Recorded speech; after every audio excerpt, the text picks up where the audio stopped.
there, this is Pat Ennis of Ennis Legacy Partners. Welcome to the Exit Readiness Podcast.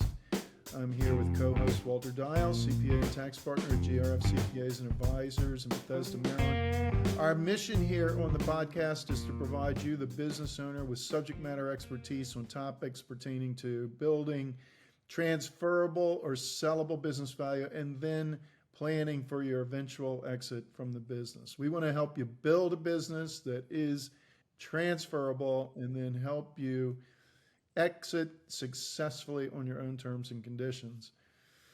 Most of our clients consider their employees to be among their most valued business assets when it comes to protecting and building, accelerating the value of their business. So all things pertaining to employees have significant impact on the business. And in the ways in which all of this is managed will have much to do with whether the business owner is enjoying life in the business today, as well as how successfully they're going to exit at some point in the future. We find that questions like these can keep an owner up at night. How do I attract and get the right people on my bus? How do I reward them? How do I retain them? How do I keep them? And then too, what is our process for getting someone who isn't performing well, up to standards in their role, or who isn't fostering or demonstrating our core values? How do we get them? Do we have a process for getting them off the bus? Is what we hear about performance management, is that something we should do? I should do, make sure our management team is doing? Will performance management benefit, and how will it benefit our business in protecting and building the value of it? And is there benefit to the employees? And so this is a topic that regularly comes up with clients that we work with. And so how do we do that? And that's our topic today. We're going to have a conversation about that. Is performance management a good idea? And we have with us again today our friend Sarah Goelitz. Sarah is a management consultant and trainer who specializes in helping business leaders develop their management skill set during crucial business transitions. She combines years of experience in creating and leading high-performing teams with deep experience in product and process development. And she trains business owners and managers to master the both and numbers-based success metrics and empathetic people leadership. Two tough things to train in when you're doing it at the same time. And Sarah works with us alongside of us in doing these things often. And so Sarah, welcome back. Great to have you back with us, of course, today. Thank you. Great being here, Pat and Walter. Thanks for having me. Great to have you, Sarah. I'll start it off with just kind of a general observation / question. Performance management's a great thing, and I think the goal is obviously to enhance the performance of the whole team. But I've seen situations where maybe the system isn't set up correctly or the communication is poor, but you do a performance management with employees, and you can actually make them angry and they leave. So there's got to be a right and a wrong way to do it, right? Getting it right is part of a well-rounded approach to people management, because your business is only as successful as your employees are at the end of the day. And so when I think about getting it right in terms of performance management, all that means is having a sustainable, predictable, executable approach to regularly talking about performance. And we can go into everything that means. That applies to both your high-performing employees and your underperforming employees, but you have to be having the conversation in some way. When I see businesses getting it wrong, it's often two extremes. Either they're going far to one end and they're overly bureaucratic. Depending on the stage or size of your business, it's certainly possible to over-engineer a process in a way that everyone just finds exhausting and completely unmotivating. And then you end up with some of those spiraling effects that you talked about, Walter. At the other extreme, I see businesses just not invest in performance management at all. Either they never have conversations or they have them in such an erratic, unpredictable way that it doesn't provide good forward movement for the employees. And when that happens, uh, and they give reasons or provide reasons they're not doing it, what are some of those reasons? I think it can be really intimidating. We tend to associate performance management with having a big HR department. And sometimes people think if I'm going to implement processes like this, I'm going to have to hire a whole bunch of HR people. Maybe I need to hire a fractional head of HR for my business. And you can start to balloon in a way that just feels unmanageable. And while you certainly may want, you're going to want to have HR support at a certain stage of your business growth, you don't have to have it in order to have regular, clear, actionable conversations about how your employees are performing. There are sort of minimum viable processes, you might say, to steal a term from the tech world. Your minimum viable performance management can really help you if you're not yet at a place where you are ready for a more bureaucratic process. Okay, so what would be some of the differences then, if there's two or three differences or differentiators between that minimal and the, how did you phrase it, Sarah? Like a more advanced and complex Yeah, right. process. Yeah, so I think at minimum, all performance management means is that you are regularly having conversations about how your employees are performing relative to the goals that your company has. So that means you have a structured way and a predictable way to talk about these things: results, what is this person delivering or not delivering, behaviors you are seeing or not seeing that are contributing to those results, what action you are challenging that employee to take and on what time frame, what support do you intend to give them as the boss, and as appropriate, typically at least once a year, how does that relate to their compensation? If you are covering those 5 things on a regular, predictable basis, I like to recommend at least every 6 months, but you can do it more frequently than that. You have a performance management process. If you are covering those things and you just have a document where you're keeping track of the conversations that you're having. Now, as your business grows, you're probably going to want to introduce additional complexity, employee leveling, qualifications for promotion, perhaps more complex compensation arrangements, things like that. But at a minimum viable level, you just need to be covering those 5 things on a regular and predictable basis with your employees: results, behaviors, action, support you're going to provide, and where appropriate, how does it connect to their compensation? Hmm. Sarah, in addition to what you've just described, if you're in an industry that lends itself to projects and engagements that run a certain time frame and you're done with them and you move on to the next one, would it also be appropriate to do some type of feedback after engagements? Oh, absolutely. And this is where I think thinking in terms of what's my minimum viable process is so helpful, because if you have a highly project-based business, you might time your structured performance conversations around, say, middle and end of a long project or just end of a short project. If you have a business that tends to just have a steady flow year after year, you might time them to be every quarter. Really, whatever fits the goals that you have as a business and the way that your business is structured. Yeah, so let's talk about some benefits. You already mentioned a few, at least. And it seems like the benefits you've mentioned so far, Sarah, are mostly toward employees, like clarity of expectations, feedback for improvement, and regular feedback for improvement, aligning their goals with the goals of the business, recognition and rewards, and some of. What are some?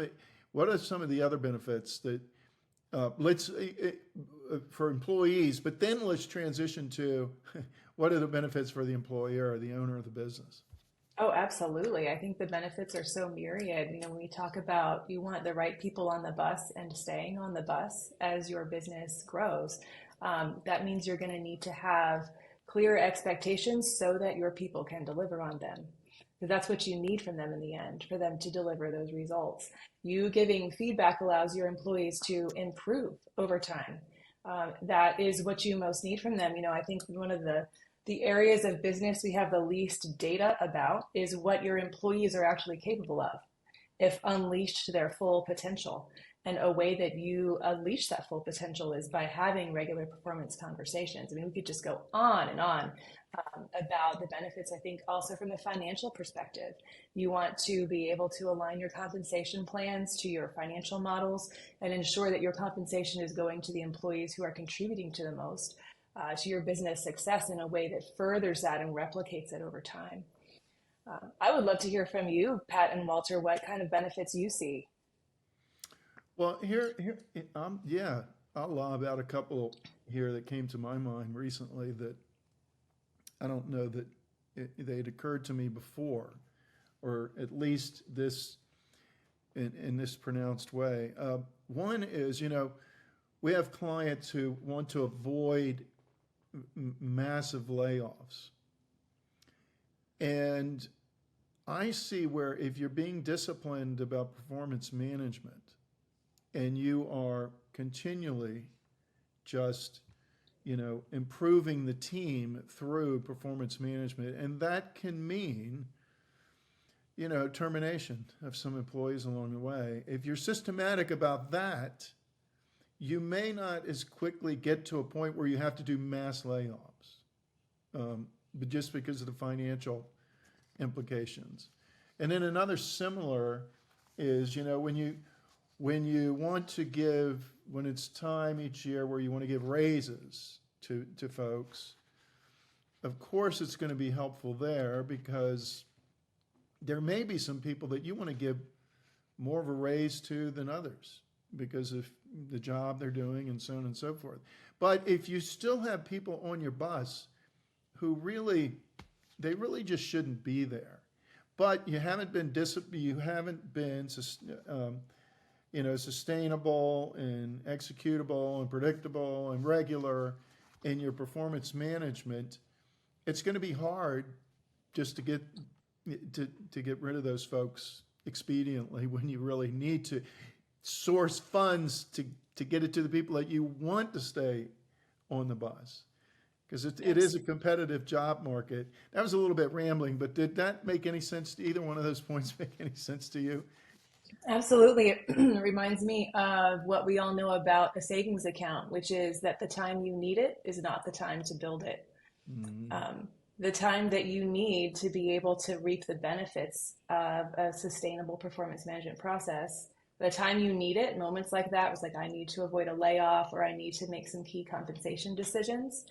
If you're just starting to build your process at that point, it's too late. It's not going to serve you as well as it could have if you'd had it, going for a year at least at that point.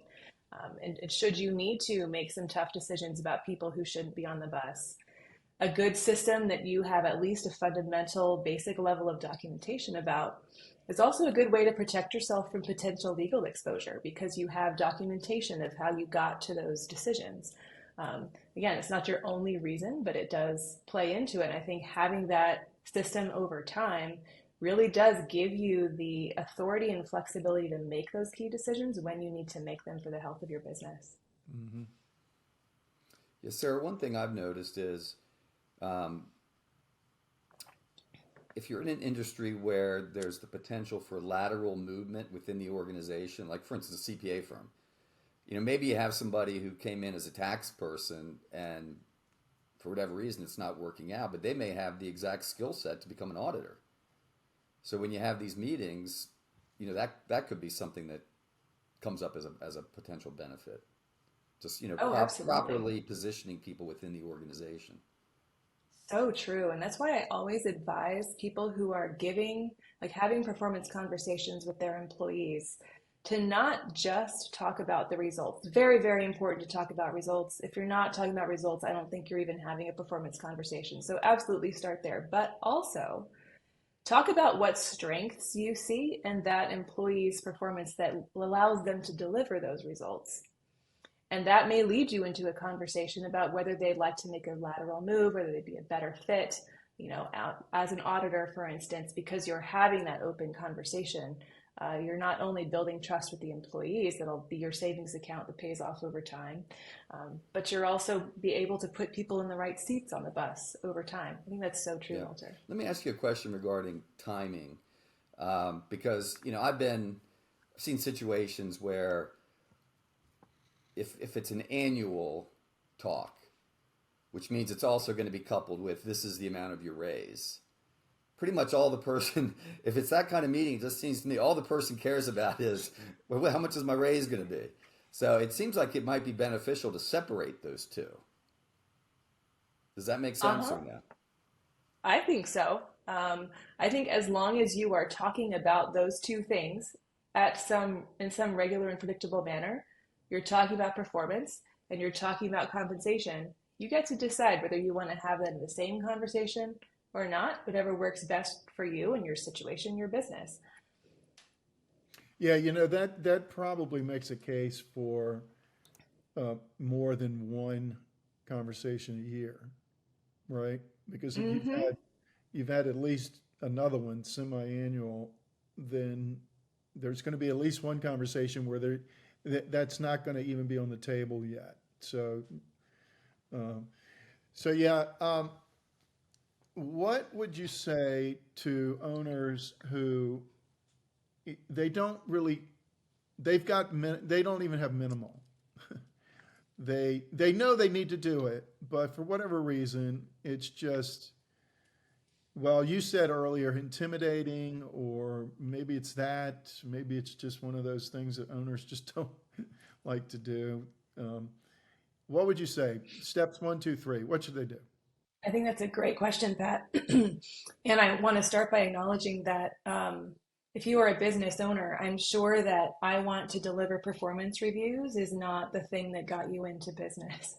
So I want to just acknowledge this might not be the most fun part of your job, or it might not seem like that when you start, but it is just going to have such huge payoff. And I think you'll find that the conversations you have are far more rewarding and far more productive for the success of your business than you think is possible. So, where I'd recommend starting is first, do you have job descriptions for each of the roles at your company? If you don't, just see if you can write up a one-page document. It doesn't have to be super complex. What is this role? What does success look like in this role? So that's step one. Just write up your simple, straightforward job description. Step two, have a document for each employee where you just write a few bullet points in these five categories: results, what are they delivering, not delivering, or somewhere in between; behaviors, what are you seeing that you want to continue or change; um, what action are you wanting them to take; what support are you as the boss going to give them? Are you going to provide training, mentorship, whatever that might be?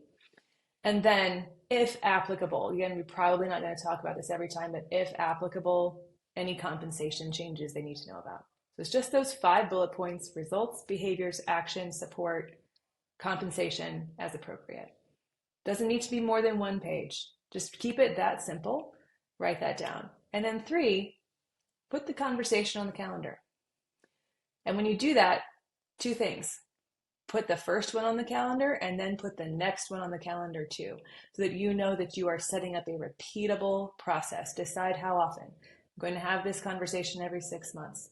I'm going to have this conversation at the end of each big project. Whatever works for you, just make that one commitment. So now you have your job description, you have an overall structure for your conversation, and you have a cadence. That's all you need to do to start. Okay, good. Yep. So Walter's going to wrap us up here in just a second, but these listeners, these points here, please consider them, because everything that we've been talking about, because it can have a significant impact on protecting the value of your business as well as building it. And if the goals of each employee are aligned with your goals for value acceleration and transferability of the company, and then they're held accountable through regular performance management and encouraged and rewarded appropriately, then your goals are going to have a much greater chance of being attained and realized. And so we can't encourage you enough to consider putting more than just at least minimal, but maybe even taking it to the next level or two. Before Walter wraps up, Sarah, any last thought or comments before we say goodbye today? Yeah, I'll share two. One is I used to think at the beginning of my career that performance management conversations were the worst. I dreaded them, both as a receiver and then as a giver. And what I came to learn was that when you have a sustainable, respectful process, they actually can be some of the best, most productive, successful conversations you may ever have with your employees. So I hope I can paint a picture for you that the payoff is so much bigger than you are imagining, is absolutely worth it to you. Second, Pat, if I can just offer something to listeners, if anyone would be interested in getting a free assessment of your current approach to performance management in your business, or maybe an assessment of where to start if you don't have one, I'm offering that for free to the first 5 people who contact me via my website. So that's www.sarahgz.com/performance. If you contact me via that page, I would love to just offer that to have a conversation with you so you can know where to start. So I guess my system of hiring people and just telling them, you'll know you're doing okay unless you get fired, and I really don't want to bother spending time talking to you, that's really not a good system? It saved you that's kind of like time. getting married, right? You tell your wife, hey, I told you I love you when we got married. If something changes, I'll let you know. Yeah, I'd love a report on if anyone wants to try that, how that goes.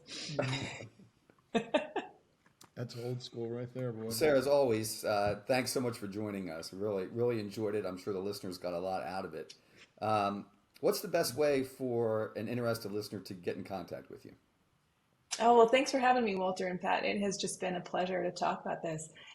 The best way to get in touch with me is at my website, www.sarahgz.com. That's SARAHGZ.com. If you visit that, sarahgz.com/performance, again, that's a great way to get in touch with me, and I'll chat with you about this whole topic. Fantastic. Thank you.